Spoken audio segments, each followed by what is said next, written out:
Good evening and welcome to the last Daily Aztec Live of the semester. I'm Madison Laracuente. And I'm Lindsey Brintwood. Thank you for joining us today.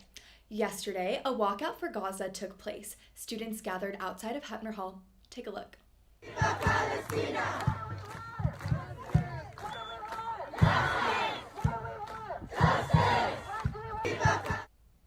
The SDSU community mourns the loss of student Max Aborderman. Aborderman passed after a fatal car accident on the drive to Mammoth Mountain for the final trip of the snow season. In honor of his memory, a vigil was held in the Aztec Recreation Courtyard on April 11th. Rami Aborderman, Max's sister, spoke at the vigil, honoring how he lived deeply, honestly, and truly. But Max never shied away from any of that. He tried his best in anything he did. He cared so deeply about the things that he was involved with, and he loved all his friends and his family. The Metropolitan Transit System is vamping up its safety measures by adding more train teams, doubling the number of officers, and increasing outreach for the homeless population. This comes after reports of safety concerns from riders. If MTS riders feel unsafe while utilizing public transit, they are encouraged to utilize the security hotline number, which can be found online on the MTS website. Breaking silence on sexual assault is what April Sexual Assault Awareness Month is all about. I was able to check out Open Mic Night. Come see how using your voice brings people together. Silence is being broken. In honor of Sexual Assault Awareness Month, SDSU Open Mic Night is a place for women to come and share their stories as victims of sexual assault, to remove shame and feel heard. In honor of Sexual Assault Awareness Month, on April 18th, SDSU Student Affairs and Campus Diversity Women's Resource Center hosted Take Back the Night Open Mic Night in the Student Union. Take Back the Night is designed to be a safe place for women to remove shame and feel heard through their stories and experiences as victims of sexual assault.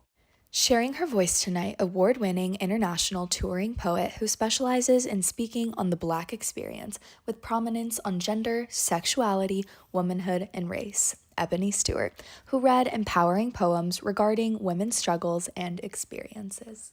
Got on ain't got nothing to do with how she should be treated or how loud or how many times or what are different ways to say no or stop or I changed my mind or how to ask for help, or how to be the victim, or how to be victim blamed, or how to be catcalled and keep doing anything. While feeling heard and empowered by Heather's readings, students had the opportunity to create signs of their own for the March Standing Up to Sexual Assault, which was performed later that night. For a safe place and on-campus support, don't hesitate to visit and reach out to the Women's Resource Center website at sacd.sdsu.edu. And for the Daily Aztec, I'm Madison Laracuente. Current President Adele de la Torre will be undergoing her second triennial review evaluation. This evaluation, conducted by CSU Chancellor Mildred Garcia and the Board of Trustees, is required every 3 years of the CSU president. Now, her second triennial review, students, faculty, and staff were invited to send in comments regarding resource management, leadership, community relations, and personal characteristics by April 30th. Graduation for 2024 seniors is around the corner. Don't miss out on important information for this year's commencement ceremony. Commencement will span over 3 days, from May 10th to May 12th. Be sure to check out your graduation date for your college. Guest tickets for all ages 1 year and up are required for designated seating, except for those in general admission seating. Need more guest tickets? Additional tickets have been offered since Monday, April 29th. Be sure to check out SDSU's website for more information regarding how to obtain those. Starting Monday, May 6th at 3 p.m., tickets will be available for transfer to guests through students' Go Aztecs Ticketmaster account. Graduates can also provide their Go Aztecs login to guests to acquire those as well. Congratulations, class of 2024. All of your hard work and dedication has paid off. That's all for news. Coming up next is sports.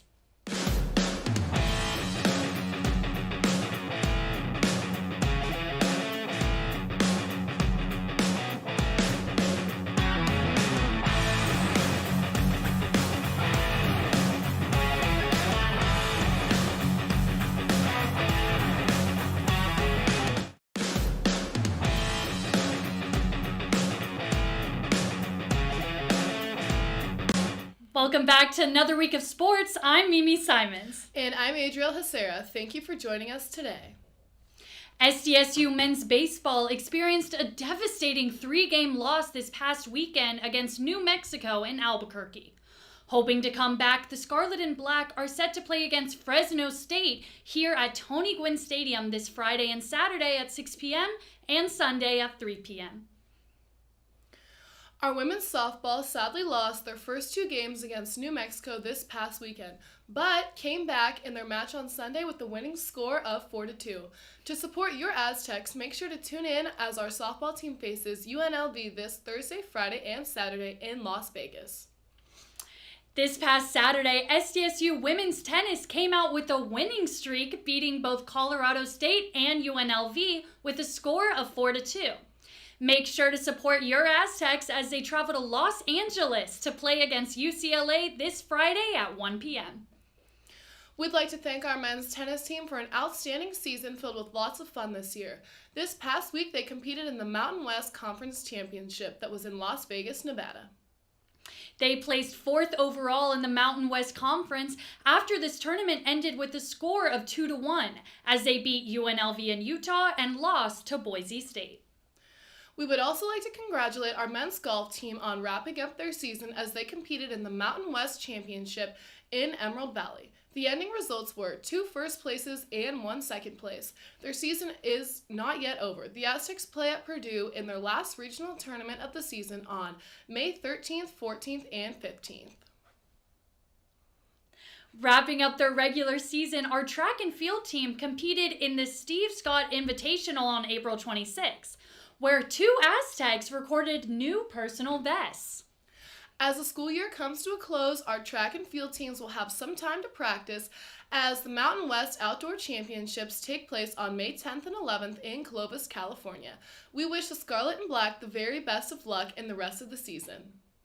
Well, that's all this week for sports. Stay tuned for arts and culture coming up next.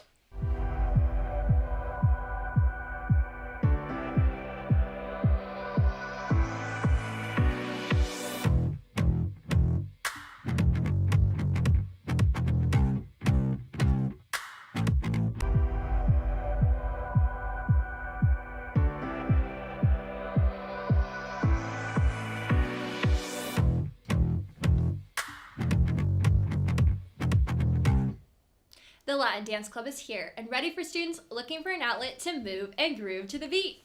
This club, established this past March, focuses on various styles of dance, including bachata and tango, but primarily dives into the art of salsa. Any SDSU student is welcome to walk into the Aztec Recreation Center's multi-purpose room located on the first floor every Thursday from Friday 1 p.m. to 2 p.m. for club meetings. Get moving and grooving by checking out their social media and signing up for the Latin Dance Club today. Popular at festivals all over Asia and originating in China over 2,000 years ago, dragon boat racing is a unique sport where teams of 20 rowers race over distances up to 1 kilometer. And now, you can find it right here in San Diego. Ethan Coleridge tells us more. I'm here at a dragon boat event put on by the Asian Pacific Islanders and DESI Center at SDSU. The weather's looking great, the boats are prepped, and the teams are raring to go. SDSU have come down to test the waters today and learn about dragon boat racing from some experienced coaches. Well, today we're expecting to have some fun. It's first time paddling for, I assume, most of the people here. So dragon boat's a very accessible sport. We love to take beginners, put them on the water, just see how much you guys love paddling and have fun with it, yeah. We know that dragon boats mean a lot for festivals in Asia, so we wanted to see, we wanted to try it out and then see if we actually want to put a team together. After learning the basics, SDSU took to the water and quickly found their rhythm. They even took part in a friendly race against UCSD, the #1 dragon boat team in California. We learned how to race, which is really exciting. We raced against UCSD, a little scrimmage. Didn't get them, but we got 3rd place, so that's, medal. There was some fun, competitive banter when we were out on the water. So I was just really glad to have an experience like that, and the weather is beautiful. So overall, I'm really glad how the event turned out, and hopefully we can do another one just like it. So, San Diego State had a great time on the water. They may have lost to UCSD, but they put in a good effort, and there's definitely a future for dragon boats at SDSU. For the Daily Aztec, this has been Ethan Claridge. SDSU's Color House, a chapter of a national organization dedicated to creatives, hosted their third annual Color Fest on April 21st at the Student Union. Organizations such as Sirens of State, SDSU's a cappella group, Drag at SDSU, and local bands took the stage as students were able to drop around different vendors. To end the day, Color House also put on a fashion show with the theme of camp and metallics. Color Fest was another success. For more information about events from Color House, their Instagram can be found at colorhouse.sdsu. We hope you enjoyed the last episode of the Daily Aztec Live. Thank you for tuning in all semester, and we can't wait to be back in the fall. Don't forget to subscribe to our channel and check out all the Daily Aztec social media for more. See you all next semester.